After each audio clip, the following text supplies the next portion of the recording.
Hello, everyone. It's Manifestation Monday, and we are here with Jay-Z. Alexander Lumiere could not be here today, so it's going to be an episode of two, which is so fitting for the topic today, which is all about relationships.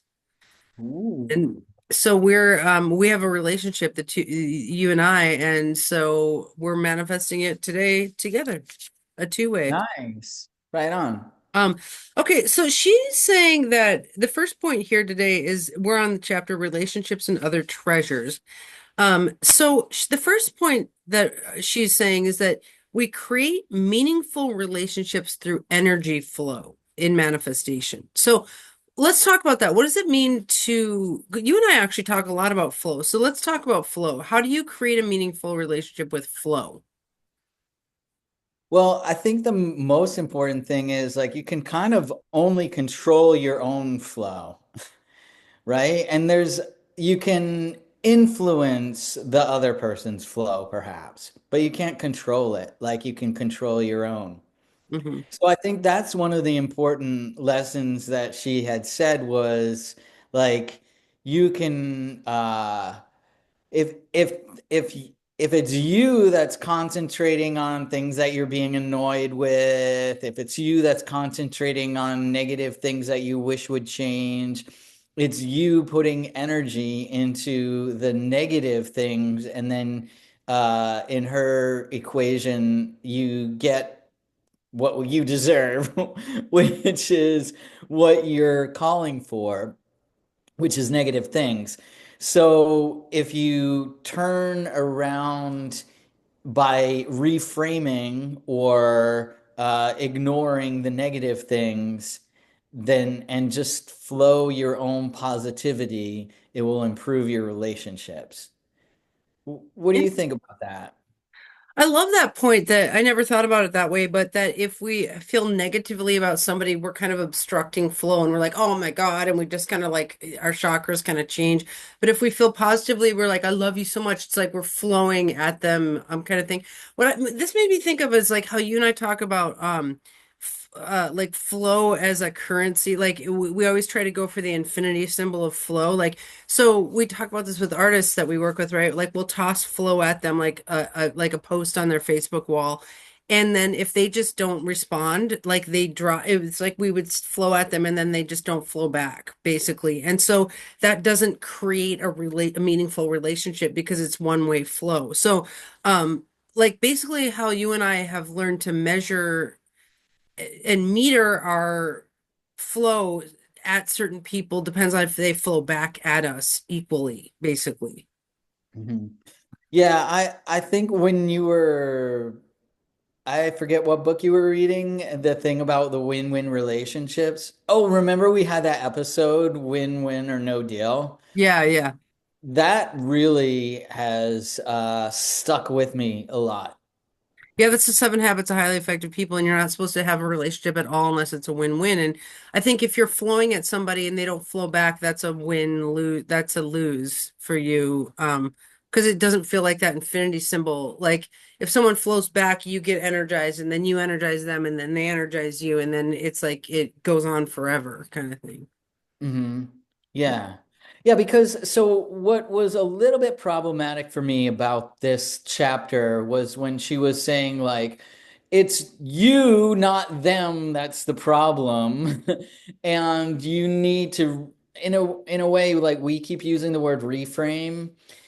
She didn't use this word, but we have been a lot lately. Like reframe things or focus on appreciation.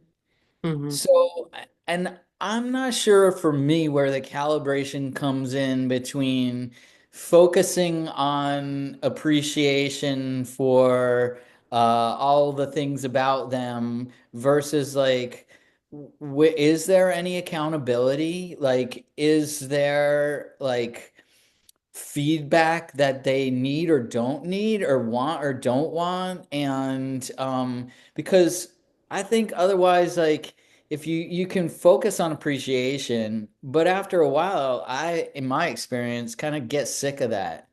Mm. Well, a few things about that. One is, you know, in the book, How to Win Friends and Influence People, one of the things you're never supposed to do if you want to win friends is critique people. And it's funny because, like, my Pisces moon never critiques people. I'm just like, oh, I love you so much. And if they don't like me, I'm just like, oh, that chart doesn't like my chart. Or, like, I'm like, God made them exactly how they're supposed to be. Our charts just don't match up, but like, I still love them in the godly sense. I don't really critique people, right? But like, some people think that you should stay close to somebody and give them a bunch of critiques until you can like them again. And like, if someone needs to critique me that much, I'm like, I just don't know that we're a good match. You know what I mean? But like, I hear what you're saying about just telling somebody good job for everything they do. Like, for example, from like the perspective of a development theorist, like if you tell someone good, let's say a kid's learning to walk and that you say good job for standing up and walking, good job. And then walking becomes normal for them and we still say good job for walking, like that's actually an insult. It's like they're beyond walking. Like now they're running and you shouldn't say good job until they start running. Like we're basically supposed to give accolades in development theory on every development, not on just existing. So it's like I feel like if we're friends, you're like remember the episode we did of the growth mindset? Like I feel like because you're in growth mindset, if I told you good job for the thing you did 2 months ago that was growth for you, like nowadays that'd be you'd be annoyed by that. But what you like is when I'm like cheering on your growth. Is Mhm. that kind of what you mean? Is like you don't want somebody to just be statically giving you praise? Well, I'm not sure if that's what I meant or not, but I like where you're going with this. And it's really reminding me because I'm not good at giving negative feedback because I don't want to kind of concentrate on that. I'd rather actually focus on positive things. But then I do find myself getting into situations where it's like, but the other person maybe has grown in a different way or not grown in the ways that I thought they might or whatever. And so I just am like, you know what? Forget it. Yeah, I guess you And can kind of grow apart. What does that look like when people grow apart? I mean, yeah, like I well, I guess maybe part of this comes up later when she was saying, because I really was having trouble with this like constant annoyances and blame and stuff because I don't feel that way usually. I don't stick around if I'm like constantly annoyed, you well, know? okay, I do believe in her manifestation. Like for example, sometimes like my boyfriend is he's a triple earth chart. And his only critique of himself is that he can be boring. Like he's like, I worry that I'm boring, right? Well, sometimes his triple earth chart doesn't have a lot of stim to offer me, right? Like, so I'll for a second be like, is he boring? And I could sit in that like my boyfriend's boring, or I could do manifestation where I write in my journal, I said, my boyfriend and I are constantly enthused about new and interesting things. So basically I turn it around and I manifest out of it where I'm like, no, he's not boring. We're always finding new things to do. Like so I don't focus on that feeling I have of what if it's not good. I turn it around in my mind and then go back at the relationship and then he's no longer boring. So I do think there is something to be said with like how like if we decide our partner's boring, then they are boring. Hmm. If we decide they suck, then, you know, um, wait, can I tell you a story? Yes, please do. Okay. Okay, I hate to overuse the word producer, but we are producers, right? We're development theorists. And what that means is we grow people. Like if someone comes at us, we like make them bigger and bigger and bigger, right?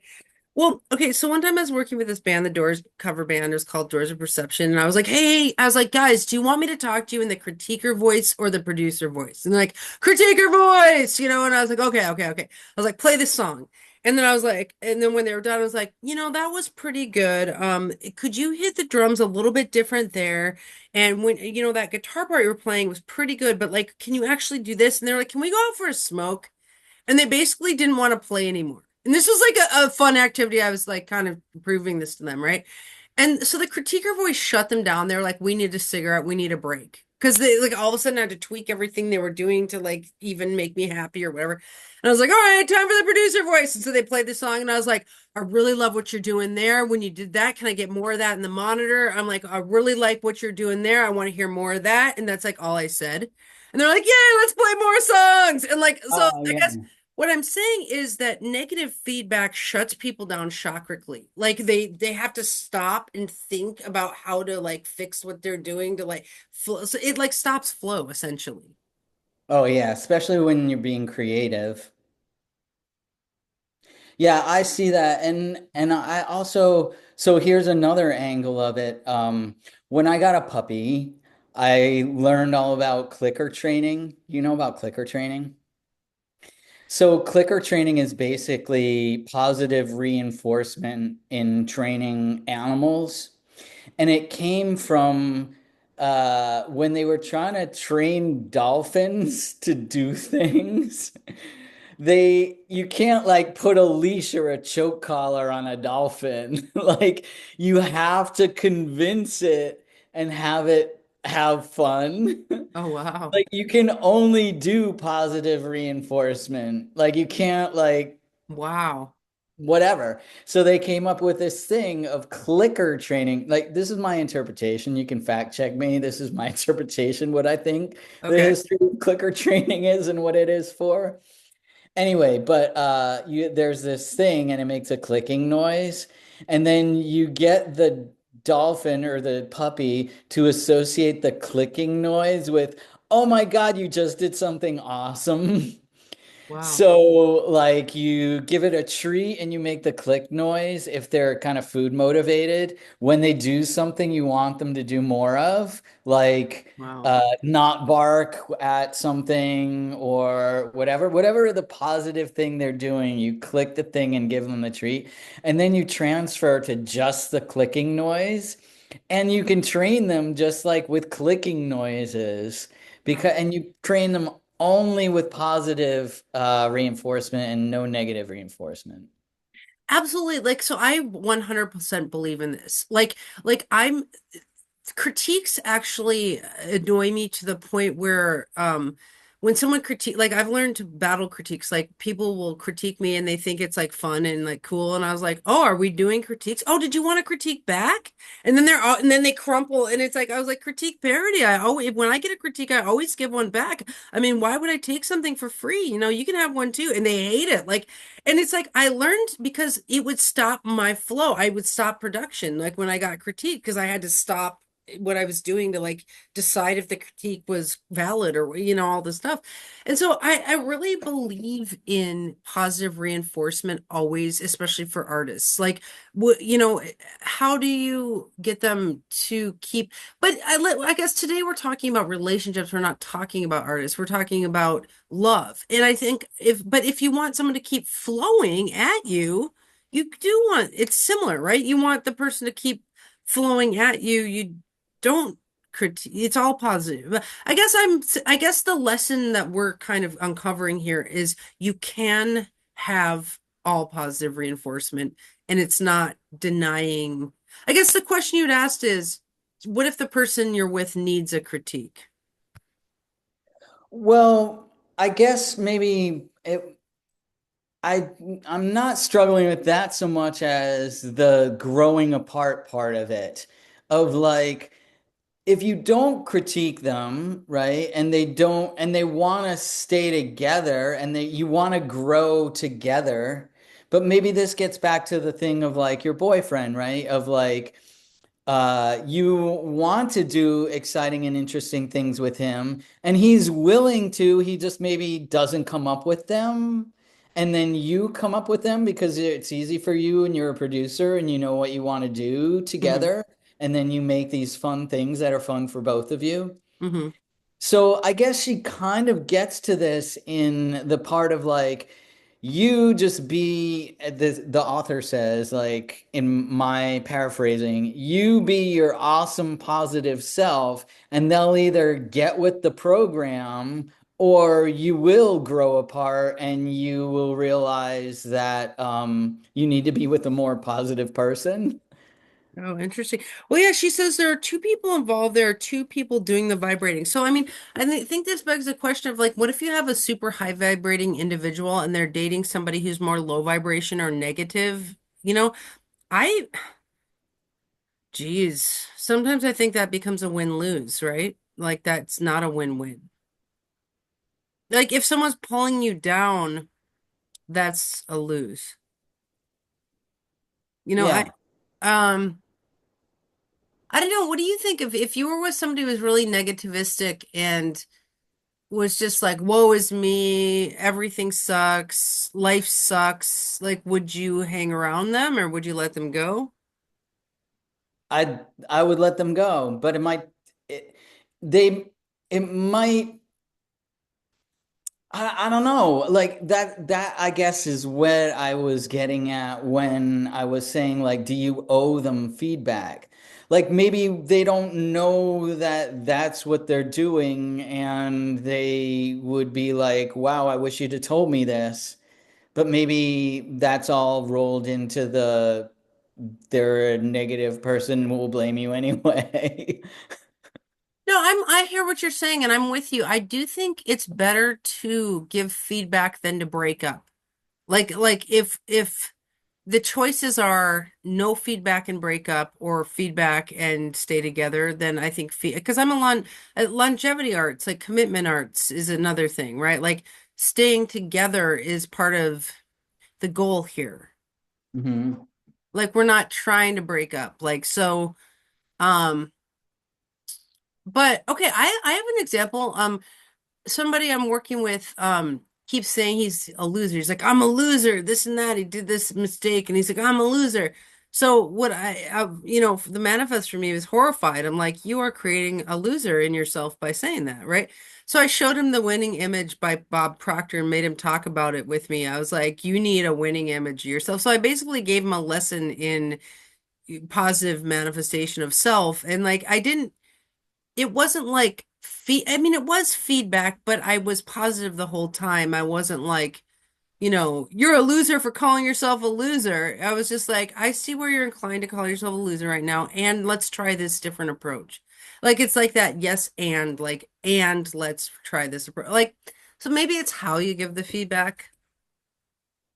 Yeah, yeah, I like that. That makes a lot of sense. But I do think there's something to be said for, they say that we are most like the five people that we hang out with most often. hmm So like if you hang out with people who are super negative or low frequency, it will bring your frequency down. Like what I find is what about commiseration? Like if somebody is really cranky all the time, like you have to commiserate with them if you're going to stay bonding to them. Otherwise, you seem better than them when they're like, "Oh, this job sucks and that and this and our boss this," and you're just like, if you're not like, "Yeah, this job does suck," like if you're like, "I think this job is great," then they feel disconnected from you. I don't know what the answer is. Right. I mean, well, she says there's just no other way to put it. If you want to change the conditions of your relationship, you're going to have to change your vibrations. So do you think one person pulling up their, let's say this person's really negative and you're trying to be positive and you pull your vibration up to here, do you think it can just naturally pull up their vibration?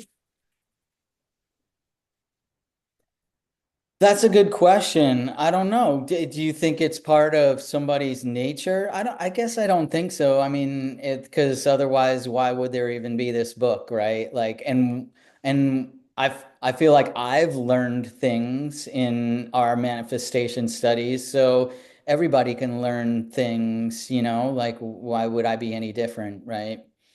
So I guess everybody could, but maybe there's like the imbalance though. Like if you're a really super positive person and then negative people love having you around because you raise their vibration.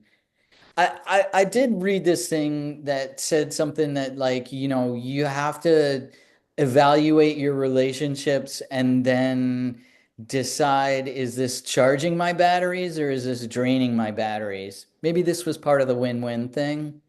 Mm, yeah. I have a friend who says that every time we hang out, he's always like, "You always fill my cup." Like he says that to me. Yeah, some people do take from your cup and some fill your cup. So that's a thing to consider. But I mean, I think it gets down to payment. If someone takes from your cup, they should pay you for your time. or whatever was in your cup. Yeah, yeah, totally, totally. Well, okay, so let's move on to this one. She says the energy of blame always makes a bad situation worse. So blame. Now that's a good. What about blaming? We talked about critiquing. What about blaming? Oh, yeah. Well, blaming, I like what she said about blame, and then blame leads to you having to forgive, but forgiveness isn't needed if there was no blame or judgment to start with. And it really rolled back in the Course in Miracles stuff that we've been talking about lately in that group of like the whole forgiveness thing, and forgiveness is for you, and yeah, you shouldn't be blamey in the first place. Hmm. Hmm. Yeah, interesting. Yeah, I mean, let's say we're having a boring time in our relationship and I blame my boyfriend. I'm like, you're boring, you're the problem. Well, that doesn't really help. But if I go to my journal and I'd be like, we have a great relationship, we always find something to do, then I come back and it's like focusing on the solution, not the problem, is kind of, like I guess blame is too problem focused in some ways. Blame is too judgy. Yeah, interesting. Yeah. Yeah, I mean, I guess it's funny when people blame each other, to me that's so base. It's like everyone should be taking their 50% of a problem. Like both, if we're gonna blame one person, then both people should be blamed for their 50%. Yeah, because it's always like blame doesn't account for all of the circumstances or all of the parameters that went into the equation. Blame focuses on some of them, but doesn't have the whole picture. Yeah, interesting. I want to look up the definition of blame. Um, Hold on, let me look. Because blame's not something I really think about very often. I don't really blame people for things. Okay. Assign responsibility for the fault or wrong. So, yeah, because I'm a 50-50 win-win lose-lose, like either we're having a win-win or we're having a lose-lose. Like right, like then we would both be to blame or we're both like, I don't believe in like compromise. I believe you work a situation till it's back to a win-win. So, I don't I never blame one side. I never assign the wrong to one person. I feel like that's the problem with blame is it's like we're both in this, we're either both flying or we're both sinking. Well, I think that oftentimes the blame doesn't lie with either person that's involved in it anyway.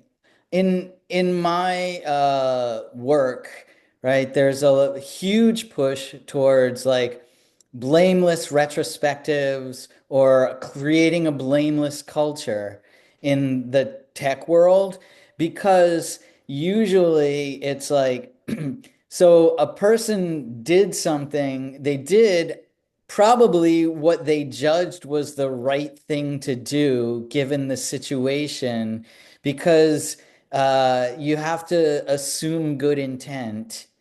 And people are really trying to get good outcomes. And usually there's an underlying systemic cause to the situation that they were in.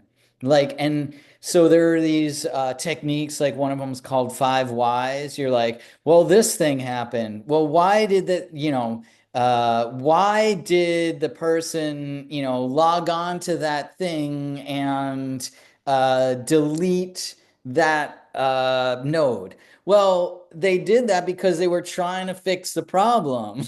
Well, why would they do that to fix the problem? Well, they did that to fix the problem because there wasn't an automation that would do it.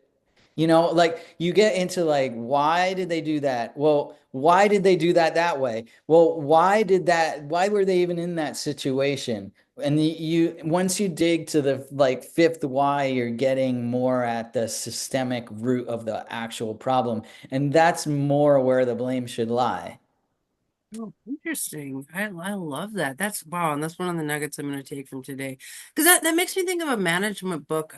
John Morani sent me a bunch of those management books, and I read those. You remember those? And Mhm. it like one of them was about that. It was it was from the Difficult Conversations book, and it was saying like anytime you have to have a difficult conversation with an employee, you should approach it with like, why did you do what you did? Instead of being like, you did this, blame, blame, blame. You could be like, interesting that this happened. Why did that happen? Like it was saying a similar thing. Um, yeah, I guess blame, assigning wrong. I guess in manifestation theory of relationships, there's so much of not ignoring the wrong, but turning the wrong into a right. Like focusing on what would be the antithesis to the wrong and manifesting that. It's not necessarily denying that the wrong is happening. It's just not focusing on it, right? Mm. Well, in a lot of the management books that I've been reading there, it's more that expressing curiosity rather than assigning blame. Okay, interesting. Like what you were just saying. Huh. So she says the bottom line is that if we were bothered by something, whether our being bothered is justified or not, we're attracting negatively. So if we're letting something bother us, we're basically attracting that thing.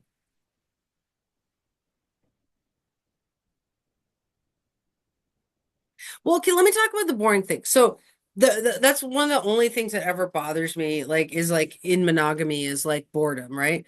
So it's like it's funny because I couldn't get over the boredom thing. It's then I got this book. It was called The Boredom Solution or something like that. So I read all about boredom and I tried to, but I was still focusing on it. So then I was like perseverating on boredom, and then I realized I have to manifest myself out of this. And so I looked up five antonyms to boredom. It was like incitement, engrossment, it being enthralled with, and so then I wrote like a list of like I'm constantly enthralled with, and then I made a list of like everything that we like my boyfriend and I do together, right? Like we are constantly enthralled with gaming. We are constantly engrossed in dancing. Like basically I linguistically turned it around and all of a sudden I've never been bored in my relationship ever since, not even for a minute, basically. Like so it was focusing on the possibility of boredom that was making it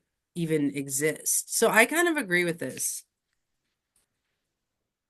All right. Yeah, and maybe it's like when we notice something that we don't like or are annoyed or whatever it is that you're going to use to describe it, or she is, um, then I think what it is we start having a fear that that will always be like that. And then whatever that, oh, I think it's called confirmation bias of like spotting like your examples of like you buy a orange car and then like you see orange cars everywhere. It's like you are fearful that you're in a relationship that will be boring, and then anytime anything might be boring, you're like, ah.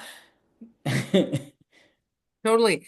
She says, take your focus off your don't wants and put it on your wants and keep it there. She says, if you've got a drunk on your hands, open your valve and write your new script.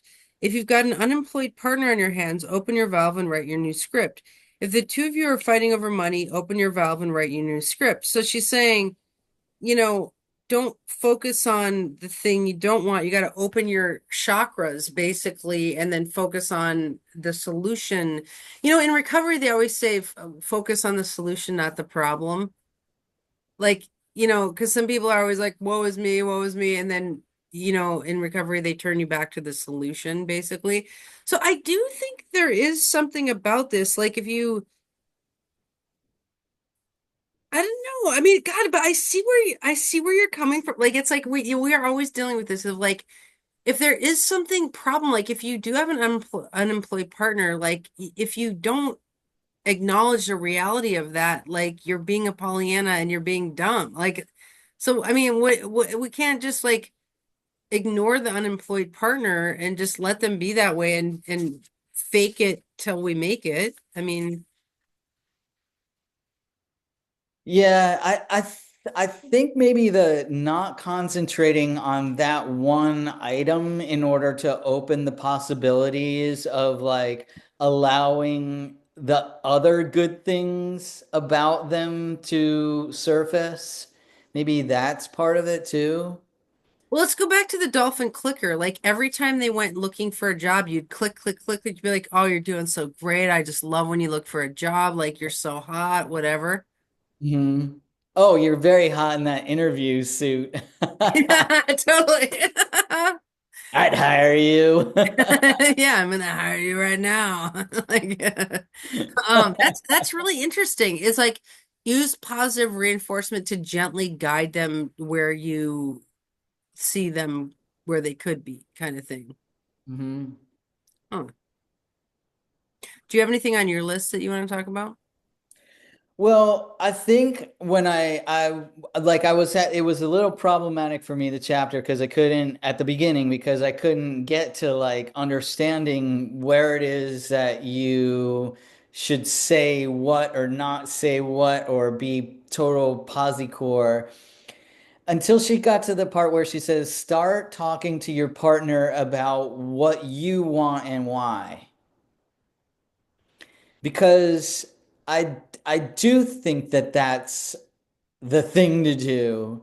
And I think that also maybe, so what about this? What if you start talking to them about what you want and why, and they're like, nah, I don't want to hear it, or they don't really care that you want that thing, Mm, or they won't help you get that thing, or, like mm. maybe it is good because maybe that's when you don't try to be a longevity artist because you're like, oh, wait a minute, I'm with someone who's like, it's never going to be a win-win. Yeah. Well, I think we're back to the like win-win or no deal thing. It's like it really in manifestation theory, we're trying to make the most of our life. Right. And so when we get into the partnership realm, if somebody's taking away from our ability to make the most of life, like they need to go. I mean, in some way, like that's being a savage manifester. You know what I mean? But then there's like the commitment people who are just like, well, I committed to marrying our marriage. That's why I never get married, because I'm like, yeah, I'm not really trying to like I'm like a forever person if the other person is also no, I mean, I guess that's a whole philosophy that, or a whole discussion we could have is like, how do you know when to call it quits? Like that on a relationship. Like let's talk about you and me. Like what would have to change for us to not want to be friends anymore? Oh, I'd stop doing projects with you. Or like if one of us stopped showing up on our Sunday meetings, I mean, well, yeah, like or being late, just weirdly late, flippantly late. Yeah. But we have Disrespect. to go through the five whys first to be like, well, why were you late? And because we would be, and we'd be curious, like, wait a minute, that doesn't, it's like something's happened. Like, like I don't, I, yeah, I think we wouldn't get blamey very quickly because we'd be like, wait a minute, something's happening here. Yeah, And interesting. we talk about it.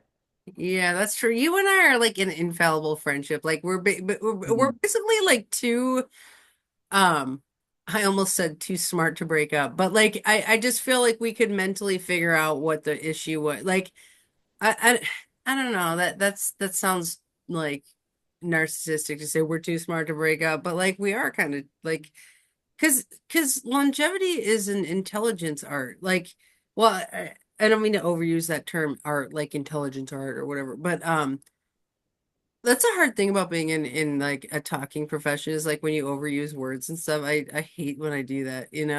But it just happens. Like you don't know you overused it until you use it one too many times. You're like, I can never say that word again. Like, you know what I mean? Anyway, let's see. Well, what makes some marriages last. I mean, we could go down to the energetics of it, like the composite chart is so important. Do you have supportive auric compatibility, you know?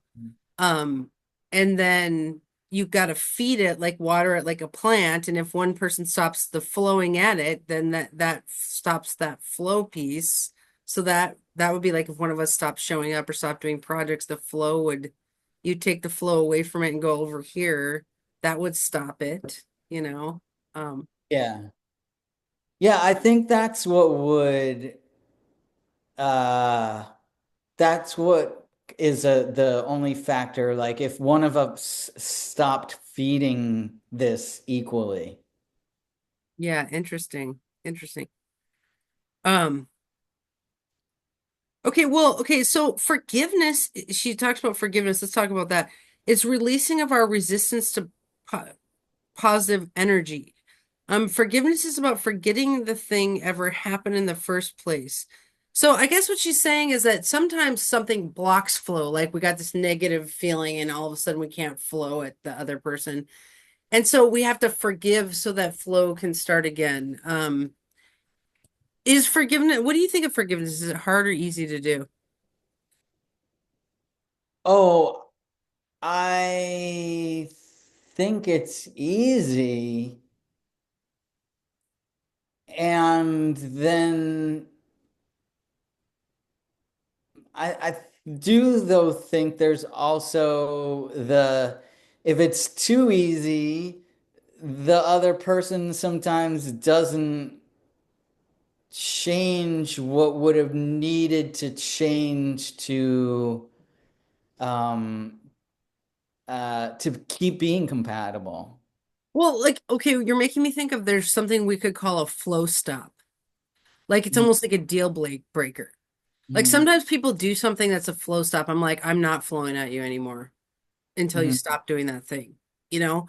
Um, if maybe if somebody kept being negativistic to the point where it was bringing one of us down, we might stop flowing their way because when they flow back at us, it hurts or something. So it's like, I'm not gonna blame them and I'm not gonna hate them, but I'm gonna stop focusing there.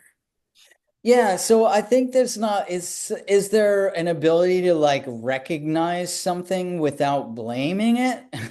Right? Like so say you throw the ball at someone and they drop it, and then you throw the ball at them again and you forgive them.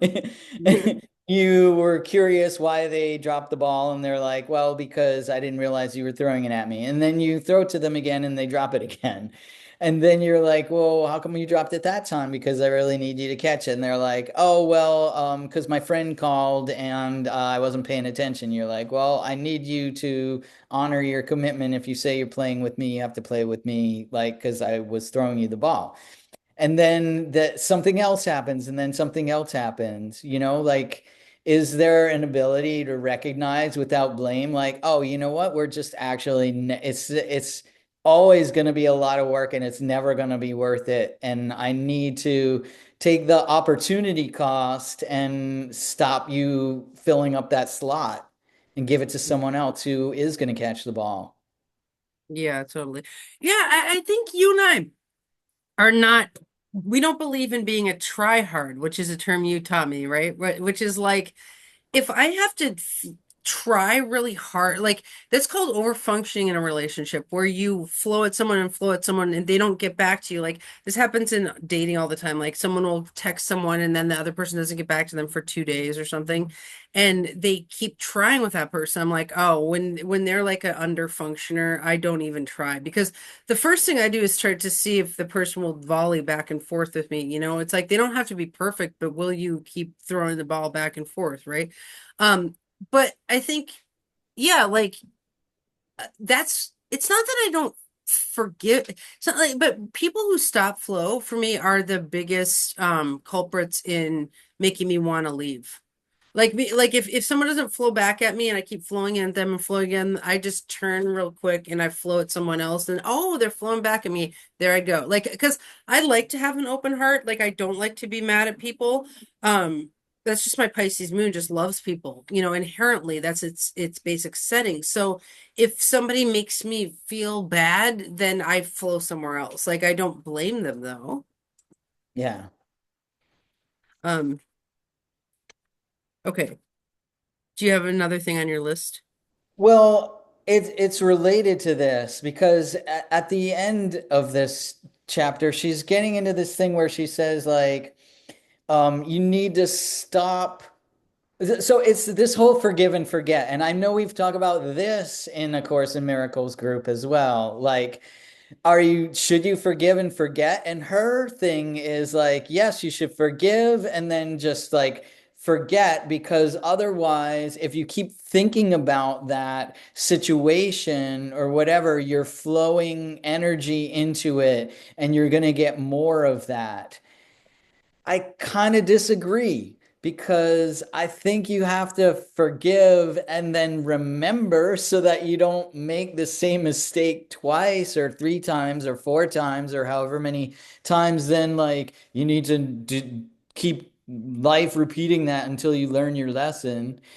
Like, so if you throw the ball to someone and they drop it, you throw the ball and they drop it, and then you move to someone else, and then you throw the ball to them and they drop it and you throw the ball, are you supposed to keep sticking with that person? Like, are you supposed to forget that, that this situation happened before and your best resolve was to just move on?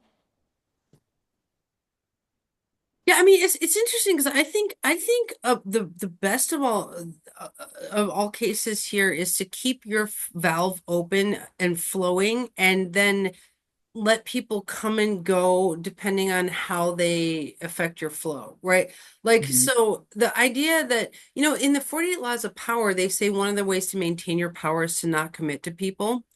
And this is because, like, if you, let's say you commit in a band to somebody and you're flowing at them and you're flowing at them and they just don't flow back, they don't produce, like, I hate that word. They don't make what they say they're going to make. Like they don't Mhm. like you make work on a song and they don't work on the song, right? Um, Basically, if I've committed to them, I'm now like less powerful because basically my flow is being wasted on somebody who's it's like they're my cup is like pouring out over and over again, right? So I think the key here is to keep our valve open and not commit until we arrive on a relationship where it's an infinity symbol. I see. All right. Like you and I decided to commit to each other as best friends because of how empowering it is. Like I feel powerful inside with you, and you feel powerful inside with me. Mhm. Yeah, and that's true. I think the problematic situations happen when you get somebody that's like an accountability avoider, right? Like that, like, oh, I'll work on the song and then they won't work on the song, and they're not like accountable to the commitment or the relationship or whatever. And then it is, yeah, you are the one that's feeding in all the energy, and then they're not hitting you back. Yeah. So maybe that's true. Maybe once you realize that, like, wait, this one is worth like trying to commit to, hmm, I don't know. Well, okay, so I think there are different classes of relationships. There are the fated fates. For example, our mom. Like we don't really choose our mom. We come out and have this mom. Well, if there's something wrong with our mom, we shouldn't focus on the thing we don't like. We should do the manifesting work to find a way that we do like because it's a fated fate. We're not gonna dump our mom. I mean, some people do, but I would never dump my mom, right? Like I would find a way to see the situation better.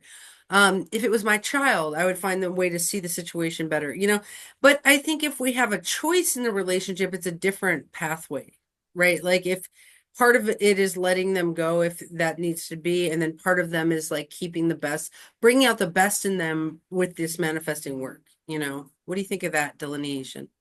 Yeah, I like it. I like it. There's a little gray area, I think, of like when does it cross the line? Like, and I do think that you know, yeah, commitments. Commitments are interesting. Yeah. Yeah, like I think yeah, I guess society values commitment so much that it's like we just kind of that's our default. But I think when you're trying to live your best life, like maybe, only staying committed to people who help you live your best life is the right answer. Well, I think it's changed generationally. Yeah. Really? Yeah. Okay, well, she says this relationships never die. So if you let any one of those ties remain negative, that vibration will be forever radiating out from you looking for its match. So okay, so let's say you have an ex, right? Um, she's saying that that relationship actually never dies. So if you think about it in a negative way, you're still creating negativity. Yeah, that's the part that I was having a problem with because I'm like, well, can you recognize that like there were problematic things because you don't want to repeat them? But and is that attracting like is that attracting negativity? Is that attracting the same situation again? No, it's trying to avoid the same situation again. And this, so again, this is like our last Course in Miracles just the other day of like, you see the, whatever goodness in them, and they're a beaming, good, bright light. And you can recognize them as that beaming, great, good light because you're focusing on the positive things, but maybe you can let them be that beaming, great light like over there. Well, and I think that's where we call this like levels of engagement. Like what we kind of figure out in that Course in Miracles group is like if somebody's affecting you negatively, it might be the level of engagement that they're having. So it's like a lot of people, I can love them for who their chart is if they're over there. Like let's say someone smokes 20 cigarettes and blows it in my face. Um, uh, okay, so maybe having them really close might be hard, because I'm coughing or whatever. But I can love them in their 20 cigarettes if they're like 20 feet away. It's like I think a lot of it is finding, they say to put people in the bus, the right people in the bus, and then move them around in the seats. It's like instead of it's like you say, I love you, I loved you once, I always will love you, but I love you. I can really love you with my open valve when you're over there. Yeah. Okay. Well, and I think a lot of polyamorous are like this. They're more open-hearted people, and I think they do a lot of morphing of relationships instead of just cutting people off. I mean, do you think that's true?